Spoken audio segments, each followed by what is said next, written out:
In this video, we're going to go over the installation process for our 370Z seat brackets. These are made to fit with the Corbeau aftermarket pattern. I developed these for me personally because I don't fit into the 370Z. Even with factory seats, I hit my head on the roof.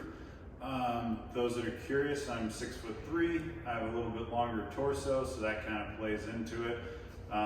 But in moving to the Corbeau seats that I'm going to put in here, I don't fit with any aftermarket seat bracket either. So the goal with these was to drop it down as low as possible, so that way the back of the seat is basically touching the floor. We were able to do this without modifying the floor or the 370 at all. So if you were to put these in and pull them back out, you could restore it to the factory setup. Right here in front of me, next to Indigo, she's showing off the driver's side. And so we'll go over the mounting, but this goes on the driver's side front, driver's side rear, and then we have Opal that's showing off the passenger side, and passenger side front, passenger side rear.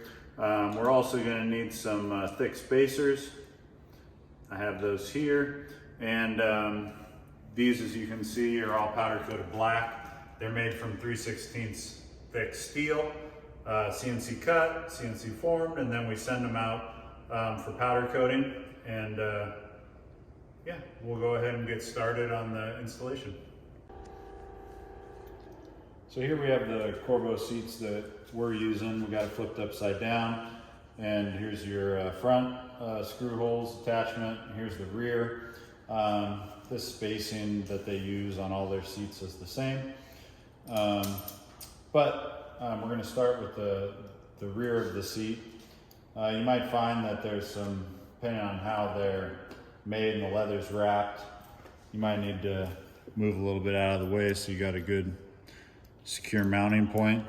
Like I had mentioned before, it comes with some of these thick spacers that are powder coated. The Corbeau seats come with mounting screws, but the back ones for what we're doing aren't going to be long enough. So we are providing additional screws. And so we're going to take this large fender washer, we're going to put it over the screw. Stainless steel spacer goes next. Then the two black washers, so it's going to look like this. And then we're going to go ahead and screw that into place. We're going to do the same thing on the other side.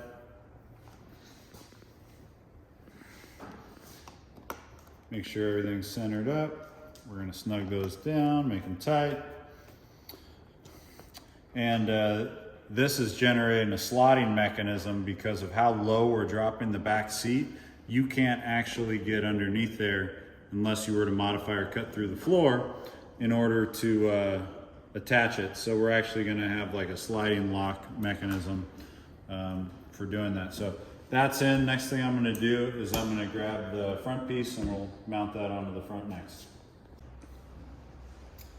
All right, so here we have the front, this bracket, it's the driver's side.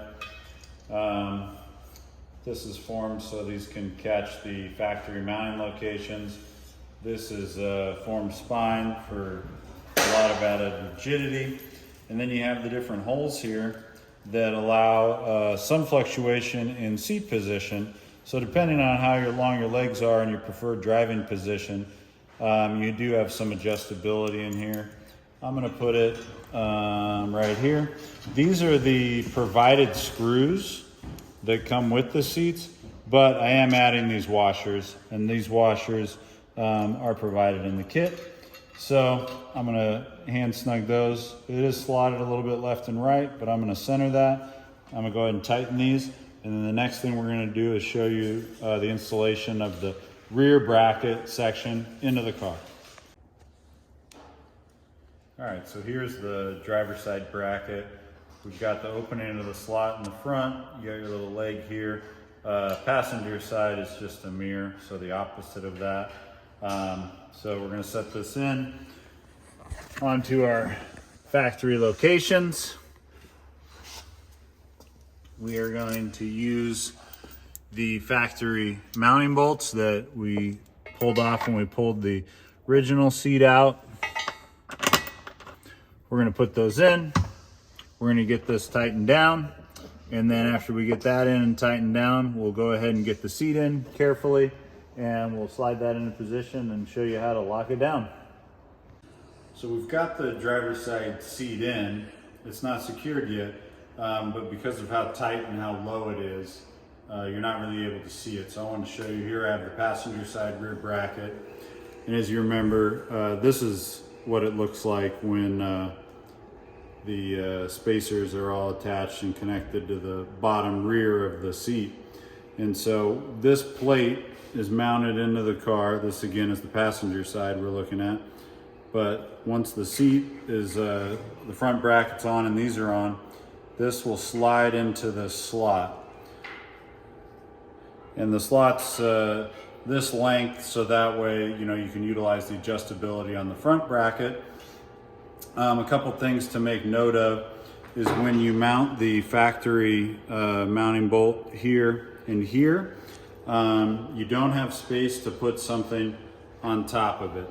So if you were going to attach additional something like a strap, seatbelt bracket, something, it'd have to go on the bottom.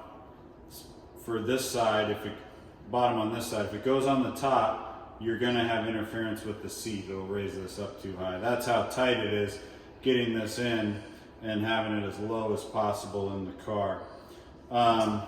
One other thing to note, which we'll kind of mention when we get in there, is when you slide the seat in, you know, it's almost pitched up slightly. This is dramatized. We'll say it's pitched up like this, so that way when you put it in, and then it's locked into place, when you tighten down the front, it'll actually flex this and cause a bind. One, the front's gonna hold it in there, but that bind locks this in so you don't have any rattling or vibration or anything. It's a very mild angle, but I just wanted to make sure that you could see that.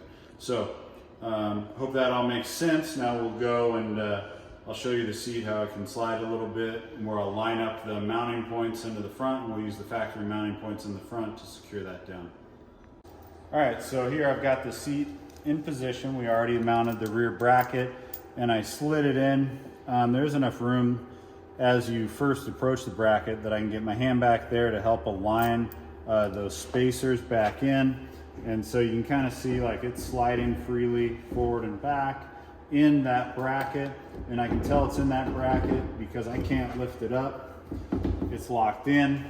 So I'm gonna slide it, you know, and depending on which holes I chose to use in that front bracket that I mounted to the seat will determine where it sits in those slots. So I'm just going to adjust this back so I can line up the front bracket and the other one in there, it's hard to see, with the factory mounting holes, again using the factory mounting bolts from the factory seat. And you can see this is kind of what I was talking about, how this is raised up slightly. And that's because we want to pull this down to cause that bind in the back to make sure that that's locked in. So I'm going to go ahead and get these put in, the front two bolts, and then I'll get those tightened down, and then I'll kind of show you how what the seat is all locked in.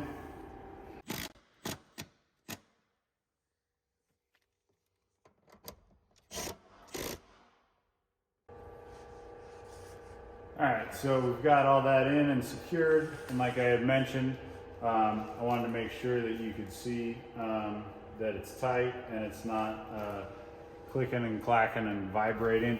So, I mean, that's all I've got, and I'm moving the whole car. You can kind of hear there's nothing. It's nice and solid. This is basically as low as I could get this seat.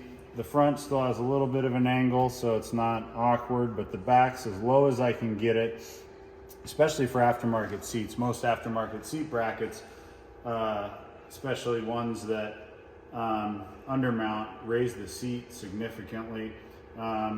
This is a reclining seat, and based on my position here, if you get it all the way back, you can't really have much reclining, but this, I get a click or two before I hit the cubby back here, so I can recline this one. They also have fixed back seats as well.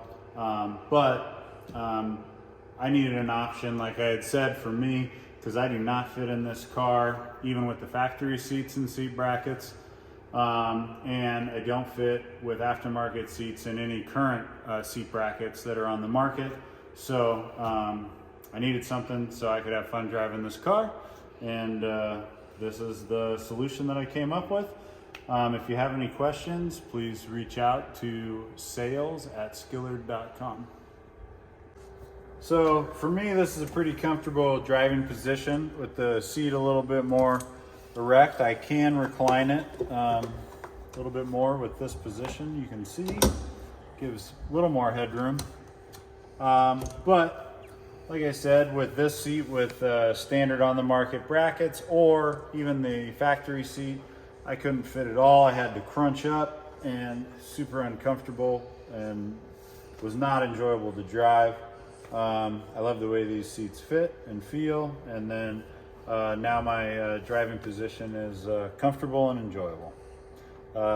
Like I had mentioned before, questions, please email sales@skillard.com, and these are also available at skillard.com.